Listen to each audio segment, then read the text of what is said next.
जय हिंद साथियों। मैं सूरज कुमार और आपका स्वागत है सौर परिवार वाले क्लास में। इस सौर परिवार वाले क्लास में हम लोग महत्वपूर्ण करेंट अफेयर को पढ़ते हैं जो कि हर एक एग्ज़ाम के लिए इम्पोर्टेंट होता है।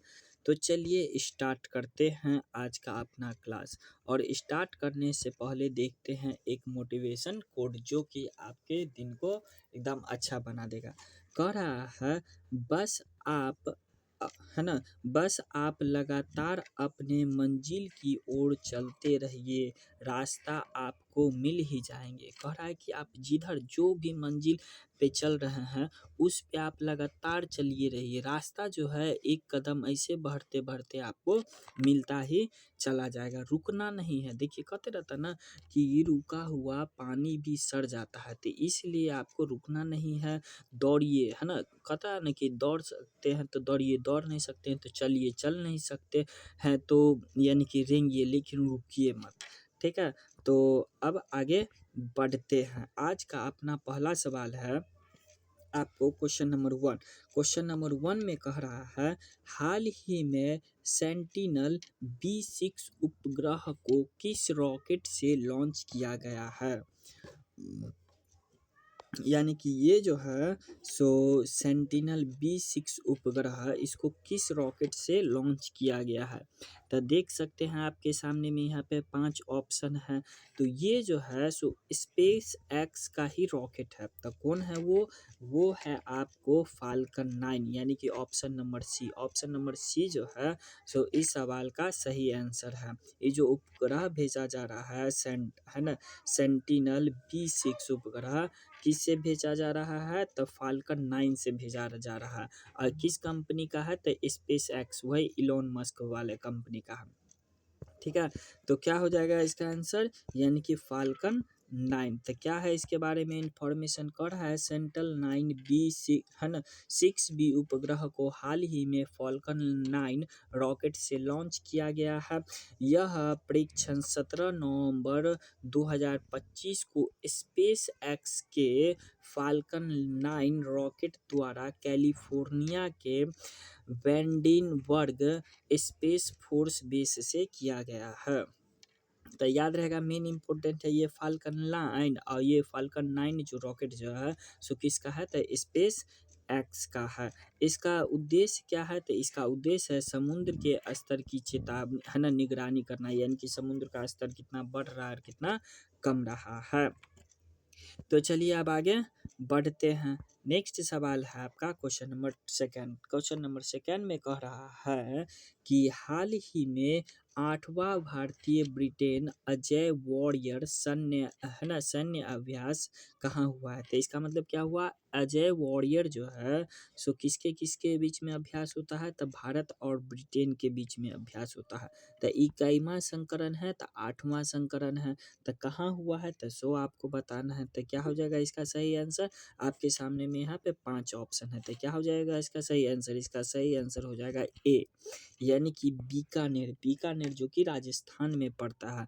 तो चलिए राजस्थान का लोकेशन देखते हैं, कहाँ है राजस्थान। देखिए ये है अपना पूरा भारत, अब भारत के इस साइड में यहाँ पे राजस्थान है, और राजस्थान को ही यहाँ पे जूम करके दिखाया गया है, और यहीं पे जो है बीकानेर है। ठीक है, ये पूरा राजस्थान को जूम कर दिया गया है, उसी को बीकानेर को दिखाया गया है। तो चलिए इसके बारे में डिटेल से जानकारी ले लेते हैं। कह रहा है 8वां भारतीय ब्रिटेन, है ना, भारत ब्रिटेन अजय वॉरियर सैन्य अभ्यास हाल ही में बीकानेर में हुआ है। यह अभ्यास राजस्थान के बीकानेर स्थित महाजन फील्ड फायरिंग रेंज में 17 से 30 नवंबर को आयोजित किया जाएगा। ठीक है, तो चलिए अब आगे चलते हैं।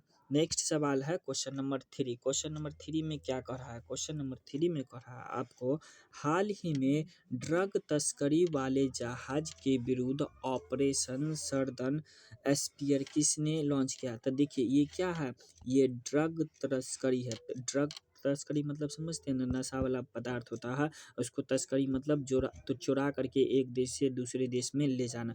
तो उसी को जो है ना यहाँ पे ऑपरेशन चला करके उस जहाज को जो है सो तबाह कर दिया है गया। तो कौन किया है, आपके सामने में यहाँ पे 5 ऑप्शन है, सो आप इसको बता सकते हैं। तो क्या हो जाएगा इसका सही आंसर?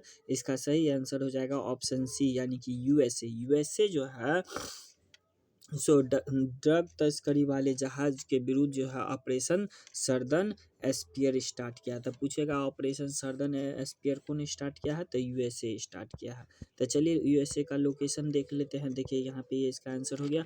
यूएसए देख सकते हैं, देखिए ये है अपना प्यारा भारत, यहाँ से देखिएगा तो ये यूएसए का ही पार्ट है, अलास्का, ठीक है। तो चलिए अब इसके बारे में डिटेल से देख लेते हैं क्या है इसके बारे में। करा हाल ही में ड्रग तस्करी वाले जहाज के विरुद्ध ऑपरेशन सर्दन एस्पियर यूएसए यानी कि संयुक्त राष्ट्र अमेरिका ने लॉन्च किया है। तो ऑपरेशन जो है सर्दन एस्पियर किसने लॉन्च किया है, तो संयुक्त राष्ट्र अमेरिका ने लॉन्च किया है। हाँ एक बात मैं बताना भूल गया, अगर वीडियो आपको अच्छा लगेगा तो इसे लाइक कर दीजिएगा, सब्सक्राइब कर दीजिएगा और शेयर भी कर दीजिएगा, ठीक है। तो क्या कर रहा है अब इसको, कर रहा है यह अभियान, एक मिनट, कर रहा है यह अभियान पश्चिमी गोलार्ध में मादक पदार्थ के तस्करी को रोकना है, यानी कि मादक पदार्थ जो नशीला पदार्थ रहता है उसको तस्करी से रोकना है। कर रहा है नार्को आतंकवादियों को निशाना बनाने के लिए यह शुरू किया गया है, ठीक है। तो हो जाएगा। तो चलिए अब नेक्स्ट सवाल पे चलते हैं। नेक्स्ट सवाल है आपको क्वेश्चन नंबर 4। क्वेश्चन नंबर 4 तो बहुत ही इंपॉर्टेंट है, इतना आप देख ही रहे होंगे, बहुत चल रहा है अभी साइबर अपराध का। करा हाल ही में किस राज्य की पुलिस 100% साइबर धोखाधड़ी प्रतिक्रिया के साथ देश का पहला पुलिस बना है। तो कौन देश का पुलिस जो है, सॉरी देश का है, किस राज्य का पुलिस जो है सो 100%, देखिए मामूली बात नहीं होता 100%, साइबर धोखाधड़ी प्रतिक्रिया, यानी कि कोई भी अगर साइबर अपराध हो रहा है ना, तो इसको जो है सो लगभग 930 नंबर पे अगर कॉल कीजिएगा तो तुरंत पुलिस जो है ना एकदम एक्शन में आ जाता है। तो ये कहाँ का चालू स्टार्ट किया है, सबसे 100% लागू किया है, तो ये है आपको ऑप्शन नंबर बी, यानी कि गोवा। गोवा में जो है सो पुलिस जो है एकदम पूरे एक्टिव मोड में होकर के जो है सो साइबर अपराध के लिए एकदम एक्टिव हो गया है कि एक को भी छोड़ना नहीं है। तो देखते हैं गोवा का लोकेशन कहाँ है।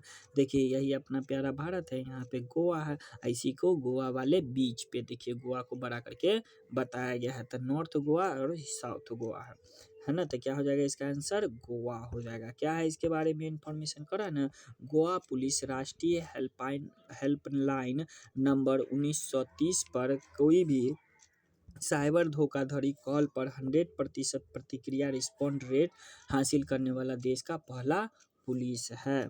तो याद रहेगा। तो चलिए आप नेक्स्ट सवाल पे चलते हैं। नेक्स्ट सवाल है आपको क्वेश्चन नंबर 5। क्वेश्चन नंबर 5 में क्या करा, क्वेश्चन नंबर 5 में करा हाल ही में पर्यावरण वन और जलवायु परिवर्तन मंत्रालय ने देश में अपनी पहली बार किस राज्य में तेंदुआ जन्म नियंत्रण कार्यक्रम को मंजूरी दिया है। तेंदुआ जन्म नियंत्रण यानी कि नसबंदी सीधा से, यानी कि कौन राज्य है सो तेंदुआ सबको पकड़ पकड़ के बेचारा है ना, ये सबको नसबंदी कर रहा है। इस इंसान सब देखिए जानवरों सबको नसबंदी कर रहा है। खैर इसके बारे में देखते हैं कि क्या है अपना लोग का आंसर। इसका आंसर हो जाएगा अपना लोग का ऑप्शन नंबर बी, यानी कि महाराष्ट्र में हो जाएगा, ठीक है। तो देखिए महाराष्ट्र का लोकेशन देख रहे हैं, यहाँ पे अपना प्यारा भारत है और बीच में यहाँ पे महाराष्ट्र है, इसी को जूम करके बताया गया है। तो क्या हो गया, महाराष्ट्र। तो क्या है इसके बारे में इंफॉर्मेशन देख लेते हैं। कह रहा है पर्यावरण वन एवं जलवायु पर्यावरण सॉरी फिर से सुनिए, कह रहा है पर्यावरण वन एवं जलवायु परिवर्तन मंत्रालय, इसी को शॉर्टकट में लिखा है यहाँ पे, हाल ही में महाराष्ट्र राज्य के लिए देश के पहले तेंदुआ जन्म नियंत्रण कार्यक्रम को मंजूरी दिया गया है, यानी कि तेंदुआ सबका नसबंदी करने का मंजूरी दिया गया। क्यों हुआ है, करा इस कार्यक्रम का उद्देश्य मानव तेंदुआ संघर्ष को कम करना है, यानी कि बहुत सारा तेंदुआ हो गया ना, तो हम सबको मार मार के काट देता था, तो आप देखिए तेंदुआ को मार भी नहीं सकते, तो चलते कहा कि इसका नसबंदी कर दो। जो पुणे जिले में करा है, जो पुणे जिले में जुन्नार वन प्रभाग जैसे क्षेत्र में तेंदुआ की बढ़ती आबादी के कारण बढ़ गया है। करा यह परियोजना प्रौद्योगिकी आधार पर शुरू हुआ है, यानी कि प्रैक्टिकल कर रहा है, शुरू किया गया है। इसमें 5 मादा तेंदुआ पर करा इम्यूनो गर्भरोधक थेरेपी का जो है सो उपयोग किया जाएगा। करा यह पहल भारत में तेंदुआ की आबादी पर प्रतिबंध के लिए इस तरह का पहला वैज्ञानिक एवं गैर सर्जिकल हस्तक्षेप है, यानी कि गैर सर्जिकल है, सर्जिकल मतलब चीर-फाड़ ना, तो इसमें चीर-फाड़ नहीं किया जाएगा, ठीक है। तो कौन हो गया, महाराष्ट्र में तेंदुआ जब का नसबंदी करेगा। चलिए अब नेक्स्ट सवाल पे चलते हैं। नेक्स्ट सवाल है क्वेश्चन नंबर 6। देखिए कृष्ण जी है ना, आप इसको प्रणाम भी कर सकते हैं, आशीर्वाद मिलेगा, याद हो जाएगा क्वेश्चन सब। कर रहा है क्वेश्चन नंबर 6। क्वेश्चन नंबर 6 में कर रहा है, हाल ही में अंतर्राष्ट्रीय गीता महोत्सव 2025 का भागीदारी राज्य किसे बनाया गया है। गीता महोत्सव 2025 होने वाला है, उसका भागीदारी राज्य किसे बनाया गया है। तो देखिए कुरुक्षेत्र को, तो आप अंदाजा लगाइए कहाँ है कुरुक्षेत्र। तो कुरुक्षेत्र है भाई सब कहाँ, मध्य प्रदेश में। कहाँ है, मध्य प्रदेश में, यानी कि option number A. Krishna ji जो है अर्जुन को समझा रहे थे, उसी को लिख दिया गया, तो उसी को गीता नाम दिया गया। आप लोगों को तो पहले से पता होगा। तो चलिए अब इसके बारे में आप डिटेल से देख लेते हैं। मध्य प्रदेश का लोकेशन, मध्य प्रदेश यहाँ पे है, ठीक है। तो आंसर हो गया इसका मध्य प्रदेश। तो देखिए आप यहाँ पे चलते हैं, करा है ना, हाल ही में अंतर्राष्ट्रीय गीता महोत्सव 2025 का भागीदारी राज्य मध्य प्रदेश को बनाया गया है। कह रहा है मध्य प्रदेश में इस महोत्सव के लिए कुरुक्षेत्र में ब्रह्म सरोवर के पास एक विशेष सांस्कृतिक मंडप भी स्थापित कर रहे हैं, है ना, स्थापित कर रहे हैं। यह राज्य जहाँ राज्य के समृद्ध धार्मिक आध्यात्मिक विरासत, कला, शिल्प और व्यंजनों का प्रदर्शन किया जाएगा। इसी अवसर पे आप लोग भी सदा आमंत्रित हैं। चलिए फिलहाल चलते हैं नेक्स्ट सवाल पे। नेक्स्ट सवाल है आपको क्वेश्चन नंबर 7। क्वेश्चन नंबर 7 में कह रहा है कि हाल ही में राष्ट्रपति है ना मुर्मू को, यानी कि राष्ट्रपति द्रौपदी मुर्मू को सौंपी गई 16वीं वित्त रिपोर्ट का संबंध किस वर्ष से है। तो देखिए अब ये 16वां वित्त रिपोर्ट दे दिया गया है। तो 16वां वित्त रिपोर्ट जो है सो किस वर्ष से संबंधित है, देख रहे हैं यहाँ पे दिया जा रहा है 16वां वित्त रिपोर्ट है ना द्रौपदी मुर्मू को। तो ये हो गया आपको option number A. Option number A नहीं भाई साहब, ऑप्शन नंबर ए गलती है। ये जो हो जाएगा ऑप्शन नंबर बी, यानी कि 2026 से 2031 के लिए, 2026 से लिए 2031 के लिए ऑप्शन नंबर सॉरी बार बार ए लिखा रहा है, क्या बात है ना, कुछ है कि ए में ए फॉर एप्पल नहीं, ऑप्शन नंबर बी, यानी कि ऑप्शन नंबर बी जो है 2026 से 2031 के लिए किया गया है, ठीक है। तो कुछ ना कुछ तो गड़बड़ होगा करेगा। तो चलिए यहाँ पे जो है देखिए क्या बार बार लिखा रहा है, क्योंकि हम यहाँ पे ए पढ़ लेते हैं, है ना, पढ़ लिए थे। यहाँ पे हो जाएगा भाई साहब बी, ठीक है। अब क्या ही कर सकते, देखिए यहाँ पे भी लिखा हुआ है बी, देखिए ई बी को चेंज नहीं किया गया भाई साहब, इसीलिए गड़बड़ हो गया। तो देखिए ये 16वां वित्त आयोग का राष्ट्रपति द्रौपदी मुर्मू 2026 की 5वीं वर्षीय है ना पंचवर्षीय अवधि के लिए अपना रिपोर्ट सौंपा है, 5 वर्षीय के लिए ना, तो 2026 से 31 के लिए करा है। यह रिपोर्ट केंद्रीय राज्य के बीच करों के बंटवारा के फार्मूला के लिए अपनी सिफारिशें देगा, जो 1 अप्रैल से प्रभावी होगा। तो कह रहा है इस आयोग का गठन कब किया गया था, तो 31 दिसंबर 1931 के किया गया था। इसके अध्यक्ष कौन थे, अरविंद पनगड़िया थे, अरविंद पनगड़िया वित्त आयोग के अध्यक्ष। तो चलिए अब नेक्स्ट सवाल पे चलते हैं। नेक्स्ट सवाल है आपको क्वेश्चन नंबर 8। तो क्वेश्चन नंबर 8 में क्या कर रहा है, क्वेश्चन नंबर 8 में कर रहा है, हाल ही में फ्रांस का प्रतिष्ठित सेवेलियर पुरस्कार किसे मिला है। फ्रांस का जो प्रतिष्ठित सेवेलियर पुरस्कार है किसे मिला है। तो सो आपको बताना है सेवेलियर पुरस्कार किसे मिला है फ्रांस का। तो यहाँ पे आपके सामने 5 ऑप्शन है और आपको उसका आंसर देना है। तो क्या हो जाएगा सही आंसर, सही आंसर हो जाएगा आपको थोटा थरानी, यानी कि option D, sorry option D is the right answer, यानी कि थोटा थरानी जो है सो इन्हीं को जो है प्रतिष्ठित ग्वालियर पुरस्कार मिला है। तो चलिए अब देख लेते हैं, यही है इनको, यानी कि एक्टर डायरेक्टर है, तो इन्हीं को जो है सो फ्रांस का जो है सिविलियर अवार्ड मिला है थोटा थरानी को। तो यही हो जाएगा इसका आंसर। कह रहा है ना कि थोटा थरानी एक प्रसिद्ध भारतीय कलाकार एवं निर्देशक यानी कि आर्ट डायरेक्टर है। कह रहा है प्रोडक्शन डिजाइनर और चित्रकार भी है, जो मुख्य रूप से तमिल, तेलुगु और मलयालम और हिंदी फिल्मों के उद्गमों में काम करते हैं। उन्होंने भारतीय सिनेमा को उनके उत्कृष्ट योगदान के लिए जाना जाता है, यानी कि डायरेक्टर हैं। चलिए आप नेक्स्ट सवाल पे चलते हैं भाई साहब। ये सवाल देख करके तो आपका मन खुश हो गया होगा, है ना? क्या है तो देखिए, मतलब सवाल पे किसी को नहीं ध्यान होगा, सबका ध्यान होगा इसी पे कि ये किस तरह से साड़ी पहनी है, कैसी लग रही है देखने के लिए। तो भाई साहब इस पे मत देखिए, यहाँ पे सवाल पे चलिए। सवाल है, कह रहा है हाल ही में बाल अधिकारों के लिए यूनिसेफ इंडिया की सेलिब्रिटी, कह रहा है एडवोकेट, है ना? एडवोकेट किसे नियुक्त किया गया? सेलिब्रिटी एडवोकेट किसे किया गया है? तो इसी महारथी को नियुक्त किया गया है। तो क्या हो जाएगा इसका सही आंसर? तो सही आंसर बता दीजिए, नाम पता है इसको तो, है ना? तो नाम तो पता ही नहीं होगा तो हम किस लिए हम बताते हैं, हमको पता है। क्या हो जाएगा इसका? ऑप्शन सी, यानी कि कृति सुरेश। ये भाई साहब कृति सुरेश है। भाई साहब तो नहीं बोल सकते हैं, चलिए बहन जी भी नहीं बोल सकते, नहीं तो बुरा मान जाएगी। तो क्या हो जाएगा? कृति सुरेश। इन्हीं को जो है सो हाल ही में बाल अधिकारों के लिए यूनिसेफ इंडिया के सेलिब्रिटी, कर रहा है एडवोकेट, नियुक्त किया गया है। किसे? कृति सुरेश को। तो चलिए क्या हो गया इसका आंसर? तो कृति सुरेश हो गया। तो क्या हो जाएगा इसके बारे में?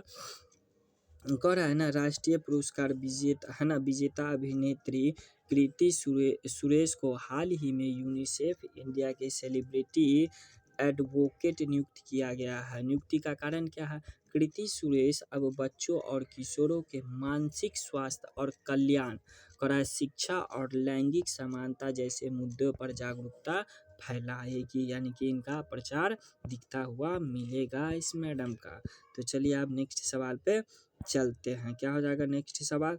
नेक्स्ट सवाल यानी कि आज का अंतिम सवाल, यानी कि ओवर का लास्ट बॉल। तो क्या हो जाएगा? सवाल है आपके सामने में, हाल ही में पहली बार जनजातीय खेल सम्मेलन का आयोजन कहाँ हुआ है? पहली बार जनजातीय खेल सम्मेलन का आयोजन कहाँ हुआ है? हाल ही में का बात कर रहा है। तो क्या हो जाएगा इसका सही आंसर? यहाँ पे हालांकि गलत दिया हुआ, उड़ीसा दिया हुआ ही नहीं होगा। क्या हो जाएगा इसका सही आंसर? इसका सही आंसर हो जाएगा आपको ऑप्शन नंबर ए, यानी कि लद्दाख। लद्दाख में पहली बार जनजातीय खेल जो है ना सम्मेलन का आयोजन किया गया है हाल ही में। तो पिक्चर गलत लग चुका है। तो क्या हो जाएगा यहाँ पे देखना है लद्दाख, है ना, वही लद्दाख इसका आंसर हो जाएगा। तो देखिए लद्दाख है, इसके लद्दाख के बारे में कहा गया है जिसमें उच्च दरे की भूमि होती है, छोटा तिब्बत भी कहा जाता है, लद्दाख को छोटा तिब्बत भी कहा जाता है। करा उत्तर भारत के हिमालय और काराकोरम पर्वत के श्रृंखला के बीच स्थित है यह लद्दाख। करा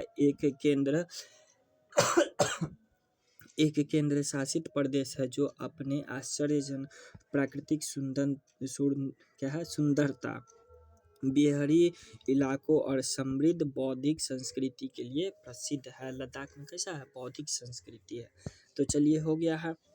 और मैं आपको इतना फिर से बताना चाहूँगा कि यह करेंट अफेयर का वीडियो है और इसमें जो है ना सो आपको करेंट अफेयर भी ही बताया जाएगा। देखिए बताने के लिए तो डिटेल से हम भी बता सकते हैं, लेकिन इसलिए नहीं हम बताते हैं कि इस जो है ना हम चाहते हैं कि जो वीडियो है इसका जो है ना सो टाइम छोटा रहे, ताकि सबको करेंट अफेयर का नॉलेज मिल सके।